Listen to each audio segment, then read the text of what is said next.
Welcome back to my shop. This is a 2021 YZ450f. The owner, Ian, was saying that the clutches are slipping, like going up on the face of a jump. He would actually feel like a zoop, or going right up the face of the jump. So we're going to go ahead and remove that clutch cover right there, the outer one, and let's see what we can find.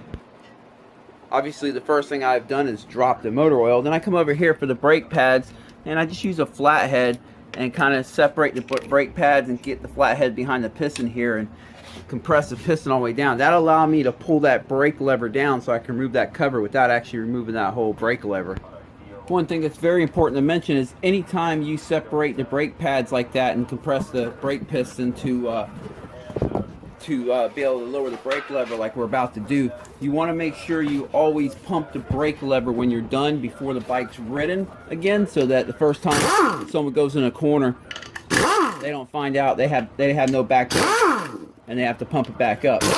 So we cannot forget to pump this back brake when we're done with this job. Pump it until it's nice and firm again. You'll see, watch this. See how I'm able to bring it down low now to get that. Another thing too is before you rush in and change clutch plates, if you think your clutches are slipping, always check your clutch adjustment up at the cable or up at the lever. If the cable is adjusted too tight, the motor is going to think that you're always slightly pulling the clutch lever in a little bit, and it's going to cause a slip. If the bike's been ridden too long like that with the lever adjusted too tight, then it might burn the plates. But if you catch it in time real early, sometimes you can save the plates. I'm not seeing anything obvious yet, so that's good. And what I mean by obvious is like broken plates. I don't see any yet. That was his concern, because if you break a plate on these 4-strokes, that stuff gets all in the motor, and sometimes you'll have to pull the motor and split the cases to get all that stuff out. Now, I have been lucky before and found the pieces down here. I pull off this inner clutch cover and find the pieces in there, and as long as I know I have all the pieces by kind of reconstructing the clutch plate on the bench and make sure I have every piece, then I'm okay with it. But if I'm missing one little piece, well, unfortunately it means you have to go in the motor. Alright, they're looking kind of dark. They do smell a little toasty.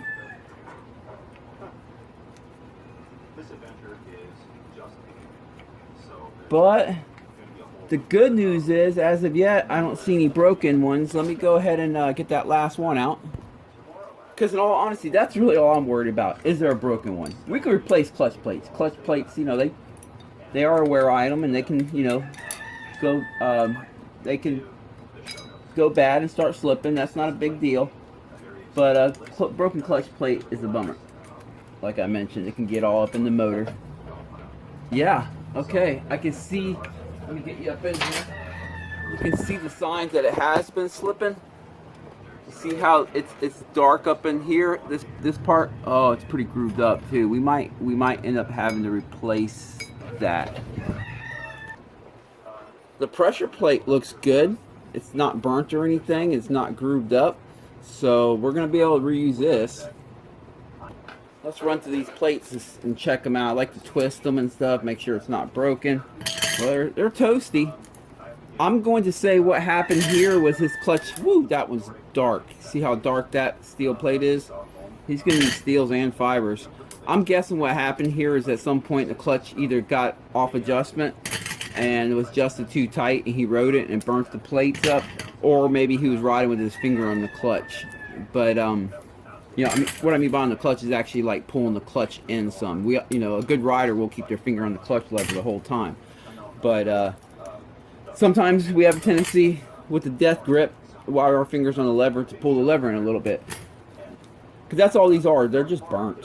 And that's just from running too hot. That's just from slipping too long. They're not worn. They're just burnt. I'm not finding broken ones. So we're just gonna be good to buy OEM Yamaha clutch kit. I know he's gonna want OEM stuff. I know how he likes his bike, so that's what we're gonna get. But I'm gonna step in here now and look at the clutch basket and stuff.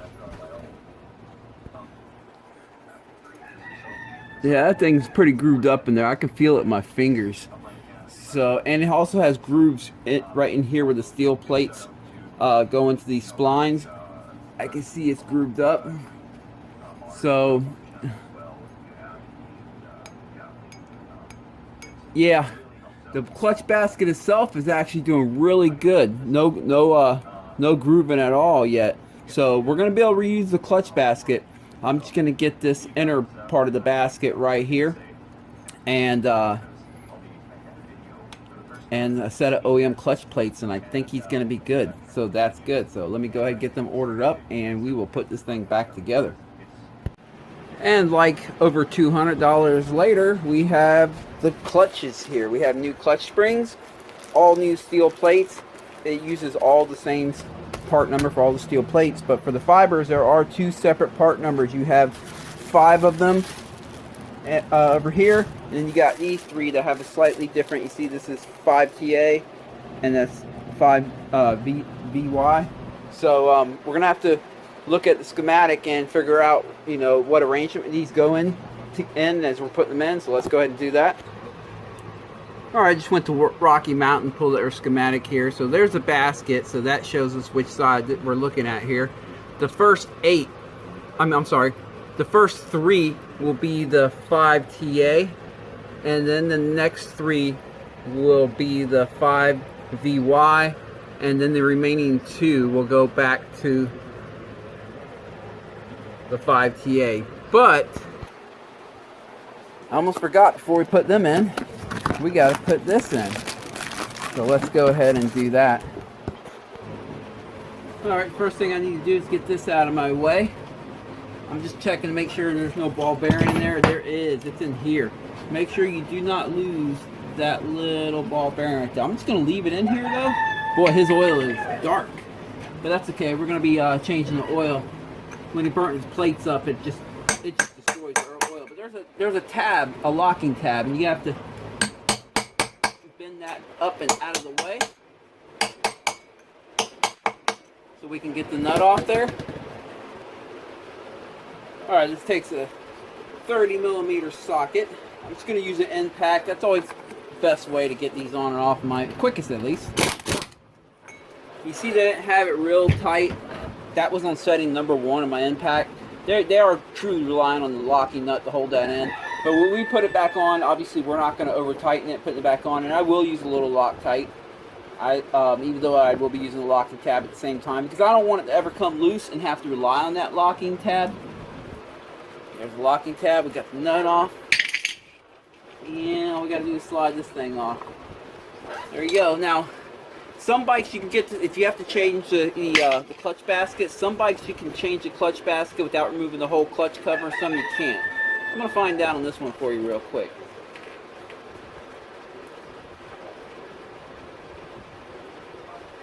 It appears you can.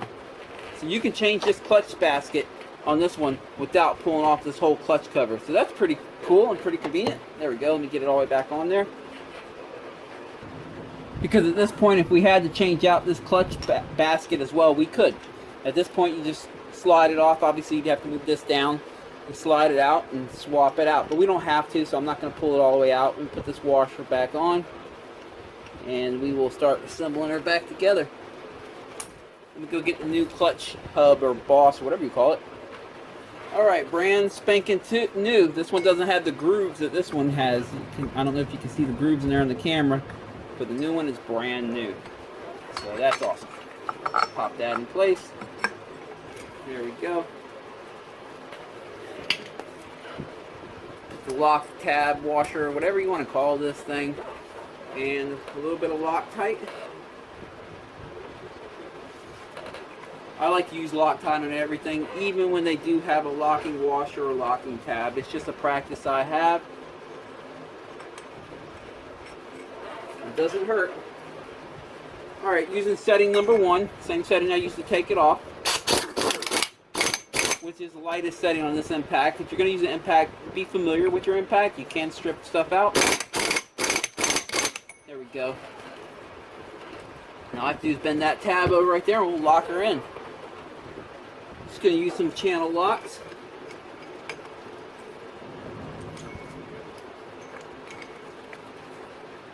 There it is, and just take my time and bend that tab over nice and tight up against it. See if I can get that last little part right there.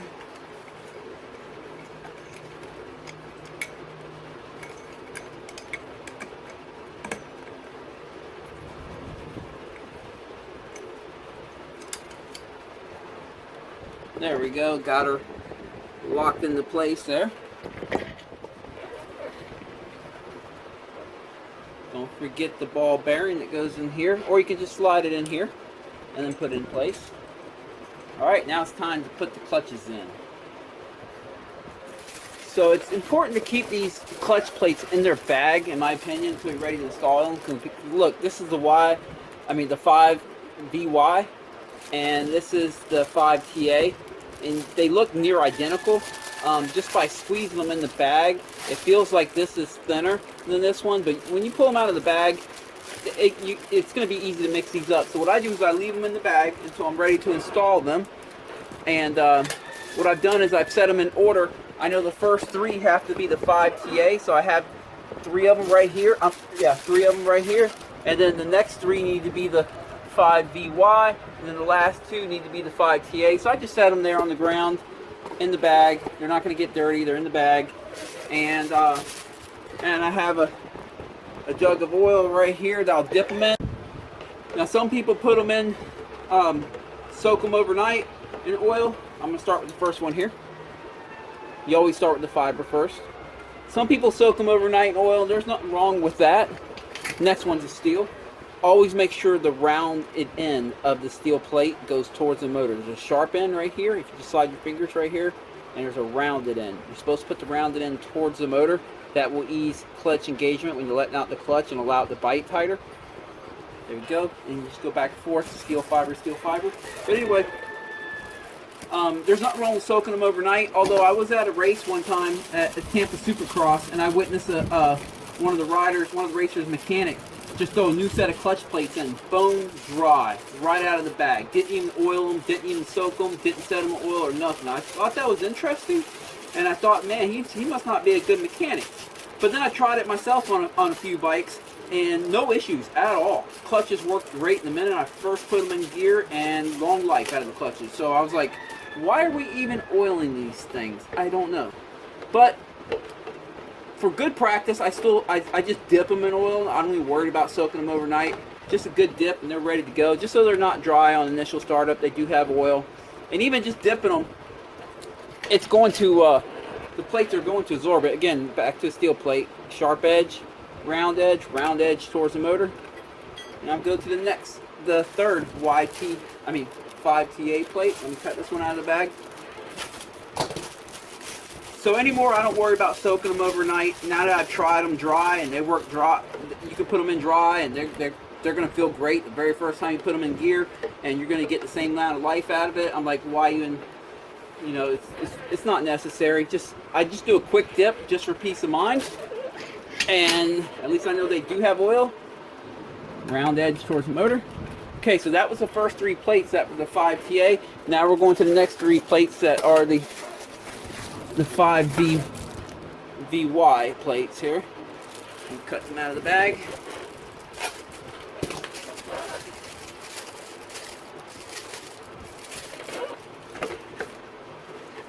Just dip them in the oil, get them nice and wet. There we go. And again, one steel, one fiber, one steel, one fiber. Next steel right here, round edge is towards the motor. And the next fiber.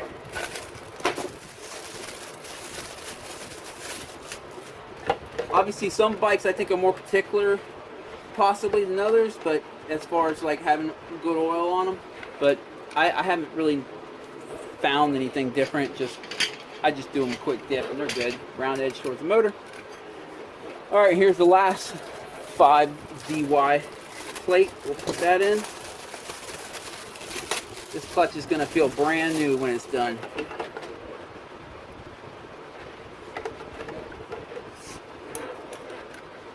Of course, it makes a mess. It's dropping oil on the floor, and that's probably why that mechanic doesn't dip them and stuff, because you know they're working quick there and they don't need a mess on the ground. But it looks like we're making a mess on the ground here. It is what it is.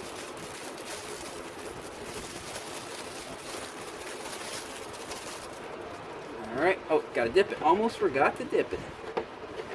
Get it nice and oily. There we go.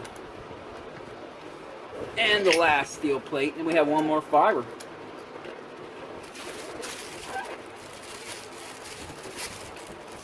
Of course, you can use aftermarket plates if you don't want to use OEM plates. You can usually get them cheaper, like around 59 bucks or so for like your Tusk brand plates, and they work fine.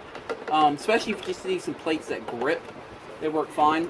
I would avoid trying to use the aftermarket clutch springs unless you need them. They're typically stiffer springs and they're heavier.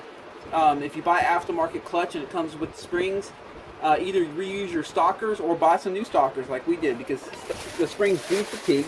So it never hurts to buy some new stockers at least. And that would keep your clutch pull nice and light, because some aftermarket ones that are heavy springs will make a heavy clutch pull, and heavy clutch pull is not cool. Alright, now we can put the pressure plate back on. Some of these bikes, the pressure plate has to be on at in a certain position to go all the way down. I don't know if this is one of them. Nope. Sometimes they are, and you have to keep trying to, or sometimes I put a mark, like a little circle, and there'll be a circle in the hub to match, but this one went all the way on. All you got to do is press it on and make sure it makes contact with all the clutch plates and presses them in, and then you'll be good. Now we got brand new Yamaha clutch springs. Like I said, usually your OEM clutch springs are the best, as far as the perfect balance between giving you good grip, being strong enough to hold the power, and also not being so stiff that it's, you know, heavy to pull in the clutch lever. Obviously, if you did a ton of mods to this thing and you had it boosted about 8 horsepower or whatever, you know, then you might need some stiffer springs.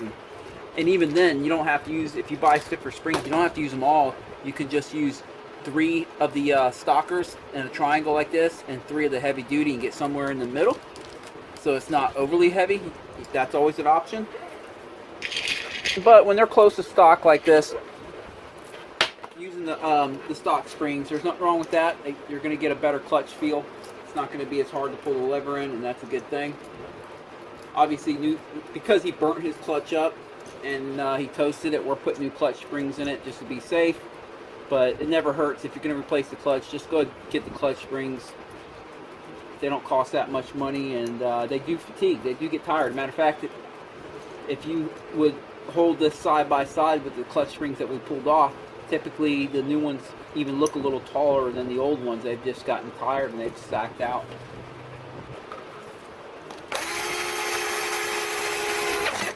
Ooh. There we go. Forgot to set the drag for a second. But this thing's not powerful anyway.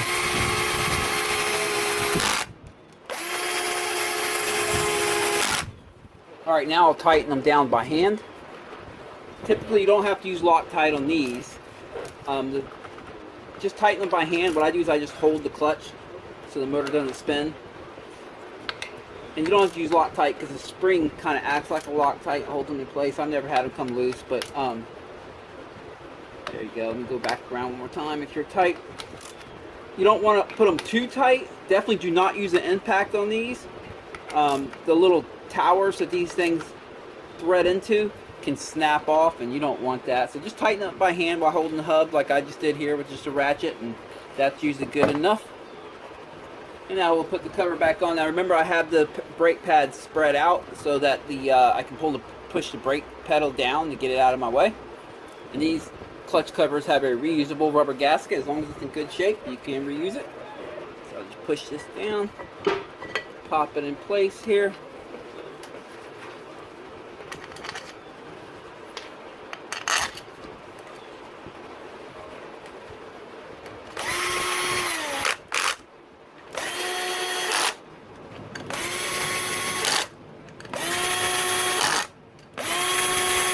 Tell you what, I've had some people make fun of this old Black & Decker drill on my YouTube videos.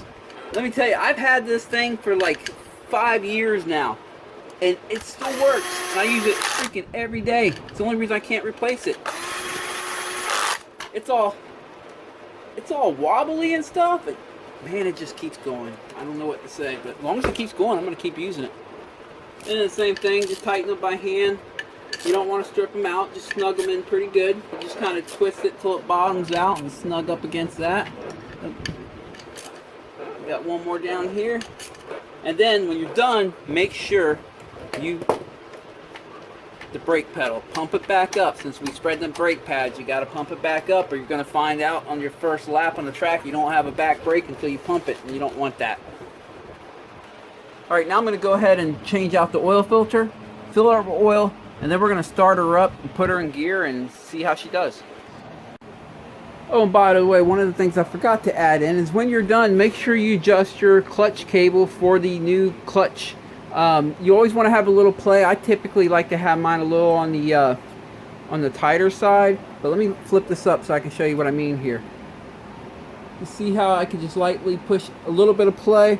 That way, the old school days, they used to say you stick a nickel in here. If you could fit a nickel in here without actually pulling in the clutch, but just enough play, there's just a little nickel, that you can fit a nickel in there, then that's good. But everyone's a little different. And sometimes on some bikes, when you turn the wheel, it's tighter with the wheel turned one way or the other, just based on how it flexes the cable. On this bike, it's when I turn it to the right, it's a little bit tighter. So find the tighter side, turn the wheel, and make sure there's still a little bit of play. If not, if you have it adjusted too tight, like let's put it where there's no play here. There's no play. What happens here is the clutch thinks you're always pulling in just a little bit, because now it's tugging on the cable always a little bit, like as if your hand was pulling it in, which could cause some slippage. And let me go loosen it back up now. And you don't want that, because that's going to burn your clutch plates out prematurely. So always set it up with just a little bit of play. And as the clutch plates break in, just keep checking it. Almost make it a habit. Like for me, when I go on the track, some things I do, I just sit here and do that. I know the feeling of a little bit of play, and I know when it's tight. I'm always keeping track of it. That's why they put these quick adjustments here on these modern day bikes, so so you can make your adjustments on the fly. But just always make sure you have a little bit of play, and as the clutch breaks in, keep revisiting it, because it could change a little bit. Okay, I'm going to go ahead and fire her up, and I will hold the rear brake in so the back wheel doesn't spin. Put her in gear, make sure the clutch is good. And then I'm going to let the back brake out and let the clutch out, and see how she does.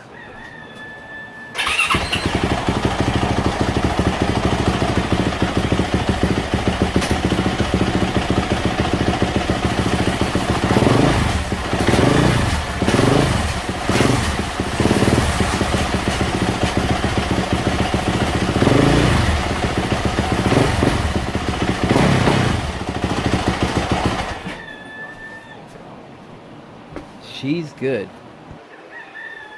So there it is, out with the old burnt stuff and the worn out, what do you call this, inner basket, hub, whatever that's called, and new springs, and she's good. So that's it for this video. I appreciate you guys watching. Now I'm going to do a top end on her, and that'll be in another video. I'm going to freshen up the top end, put a new timing chain in her, everything like that. But hey, I appreciate you guys watching this. If you enjoy this kind of stuff, please click subscribe. And thanks to all my subscribers for sticking through the videos, and I appreciate all you guys who watch this. See ya.